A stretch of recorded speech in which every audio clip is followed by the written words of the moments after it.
আব্বাস সিদ্দিকী ভাইজানের কথাও মিলে যাচ্ছে।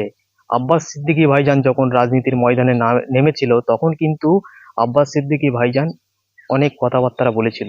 সেসব কথাগুলো কিন্তু আজকে মিলে যাচ্ছে। কি করে বললো যে 10 লাখ টাকা দিব? আরে একবারও কি মুখে বাঁধলো না এই কথাটা বলতে গিয়ে? হ্যাঁ, আমাদের রাজ্যে একজন মহিলাকে ছিঁড়ে ছিঁড়ে কিছু হারামজাদা খেয়েছে, আর আমাদের রাজ্যের মুখ্যমন্ত্রী মমতা ব্যানার্জি সেই মহিলাটাকে কিনতে চাইছে 10 লাখ টাকা দিয়ে।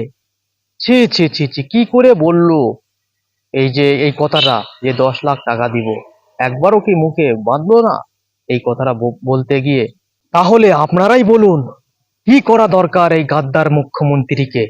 আজকে আমার রাজ্যে ধর্ষণ হচ্ছে, আর এই আমাদের রাজ্যের মুখ্যমন্ত্রী মমতা ব্যানার্জি টাকা দিয়ে কিনতে চাইছে সেই সেই মহিলার পরিবারকে, টাকা দিয়ে কিনতে চাইছে। এই গাদ্দার মুখ্যমন্ত্রীকে আমাদের পশ্চিম বাংলা থেকে তাড়ানো জরুরি, খুবই তাড়াতাড়ি আমাদের রাজ্যের মুখ্যমন্ত্রী মমতা ব্যানার্জিকে তাড়াতে হবে। নতুন মুখ্যমন্ত্রী আমাদের পশ্চিম বাংলায় নিয়ে আসতে হবে। আজকে কিন্তু আব্বাস সিদ্দিকী ভাইজানের কথাও মিলে যাচ্ছে। আব্বাস সিদ্দিকী ভাইজান যখন রাজনীতির ময়দানে নেমেছিল তখন কিন্তু আব্বাস সিদ্দিকী ভাইজান অনেক কথাবার্তা বলেছিল। সেসব কথাগুলো কিন্তু আজকে মিলে যাচ্ছে আব্বাস সিদ্দিকী ভাইজানের কথা। যদি সেই টাইমটা যদি আজকে আব্বাস সিদ্দিকী ভাইজানের কথা শুনতো, তাহলে এই দিনটা আজকে আমাদের দেখতে হতো না। আমাদের পশ্চিম বাংলায় যারা এই কাজ করবে তাদেরকে প্রকাশ্য ফাঁসি দেও। আব্বাস সিদ্দিকী ভাইজান কিন্তু এই কথাটা বলেছিল, যারা রেপ করবে, যারা ধর্ষণ করবে, যারা ডাকাতি করবে, যারা খুন করবে তাদেরকে প্রকাশ্য ফাঁসি দিক। আব্বাস সিদ্দিকী ভাইজান কিন্তু এই কথাটা বলেছিল যখন রাজনীতির ময়দানে নেমেছিল। আর আমাদের রাজ্যের মুখ্যমন্ত্রী মমতা ব্যানার্জি বলে একবারও?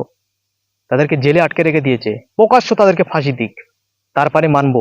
না, মুখ্যমন্ত্রীর দম আছে, কেন দিচ্ছে না প্রকাশ্য ফাঁসি? তাদেরকে প্রকাশ্য ফাঁসি দেওয়া দরকার, যেরকম আব্বাস সিদ্দিকী ভাইজান বলেছিল। দর্শক, আমাদের রাজ্যের মুখ্যমন্ত্রীকে কিন্তু তাড়ানোর দিন চলে এসেছে। আপনারা এই ভিডিওটি বেশি বেশি করে শেয়ার করে দেবেন, হার গ্রুপে গ্রুপে। আজকে সবাই জেগে উঠুন, তাড়াতে হবে, খুবই জরুরি।